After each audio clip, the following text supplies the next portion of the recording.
Hello' বন্ধুসকল, এতিয়া বৰ্তমান মতা মানুহৰ অৱস্থা ইয়াত পৰিছে। যিসকল প্ৰত্যেক মহিলাই অৰুণোদয় আৰু 10,000 টকা পোৱাৰ পিছত মতা মানুহবিলাকৰ অৱস্থা চাওকচোন কেনেকুৱা হৈছে। চাওক, কৰিব লাগিবই ন। মামাই এতিয়া ইমান পইচা দিছে, কেনেকৈনো ঝাৰুটো চুৱাই। ঝাৰুটো চুব নোৱাৰিব ন। 19,000কৈ টকা পাইছোঁ প্ৰত্যেকে। সেইটো কাৰণে মতা মানুহবিলাকক এতিয়া শাস্তি দিছে আৰু দেই, বেয়াও লাগিছে। মামা পইচা দিয়াৰ পিছত মতা মানুহবোৰৰ অৱস্থা এয়া হৈছে। চক ৰাইজ মামা পইচা দিয়াৰ পিছত মতা মানুহৰ অৱস্থা এইটো হৈছে।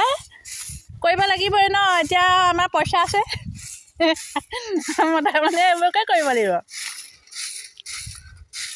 মামাই ক্ৰেডিট লৈছে মাইকী মানুহক শাস্তি দিয়া ক্ৰেডিটটো আদি পাই গৈছে।